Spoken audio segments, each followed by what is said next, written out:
Air cargo મારફતે વિદેશમાં drugs મોકલવાની ઘટનામાં મોટો ખુલાસો થયો છે, જેમાં આરોપીઓએ 7 થી 8 વખત ડ્રગ્સનું કાર્ટેલ વિદેશ મોકલ્યું હતું। ફાર્માસ્યુટિકલ કંપનીની યાર્ડમાં કેમિકલ વિદેશ મોકલાતું હતું। ફેન્ટાનિલ ડ્રગ્સ બનાવવાનું કેમિકલ સપ્લાય કરતા હતા। ન્યૂયોર્કમાં રેક્સ્ટર કેમિકલના સંસ્થાપકની ધરપકડ બાદ ખુલાસો થયો છે।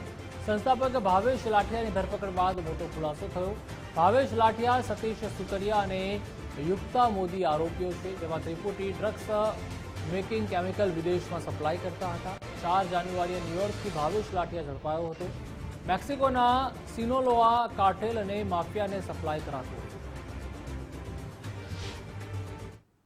ડ્રગ્સ મેકિંગ કેમિકલ્સ મોકલવાના આંતરરાષ્ટ્રીય રેકેટનો પર્દાફાશ થયા બાદ ગુજરાત એટીએસની ટીમ દ્વારા આ ડ્રગ્સ મેકિંગ કેમિકલ્સ મોકલવાના રેકેટની અંદર સંડોવાયેલા સુરતના સતીશ સુતરિયા અને યુક્તા મોદીની પણ ધરપકડ કરવામાં આવી હતી।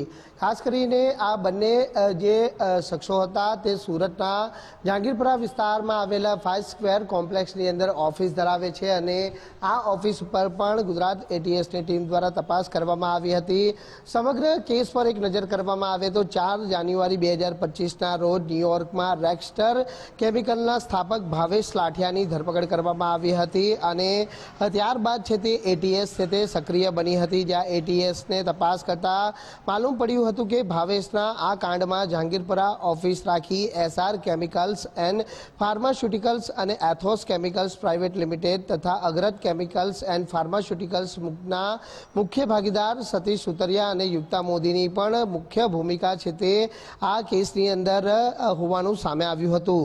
મહત્વની છે કે આ ડ્રગ્સ રેકેટમાં ભાવેશ લાઠિયા, સતીશ સુતરિયા, યુક્તા મોદીની સંડોવણી ખુલી હતી અને ભાવેશ લાઠિયા સામે અમેરિકામાં કેસ ચાલી રહ્યો છે, ત્યારે આ કેસમાં અતિ મહત્વપૂર્ણ ખુલાસા પણ સામે આવ્યા છે।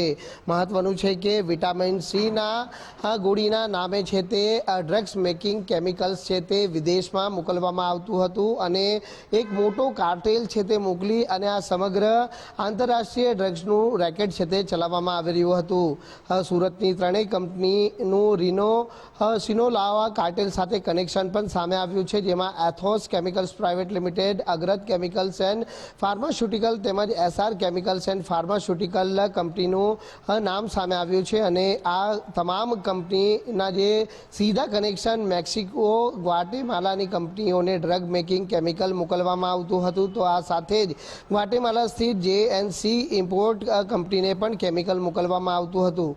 અંદાજિત 7 થી 8 વખત છે તે આ ડ્રગ્સ મેકિંગ કેમિકલ મોકલવાના રેકેટમાં જે છે તે અનેક ખુલાસા આગામી દિવસોમાં પણ થઈ શકે તેવી સંભાવના રહેલી છે। આરોપીઓ દ્વારા ક્યાં ક્યાં વિદેશોની અંદર આ ડ્રગ્સ મેકિંગ કેમિકલ્સ છે તે સપ્લાય કરવામાં આવતું હતું તેની ઊંડાણપૂર્વકની જે પૂછપરછ છે તે કરવામાં આવી રહી છે, ત્યારે આગામી દિવસોમાં મોટા ખુલાસા થાય તો નવાઈ નહીં।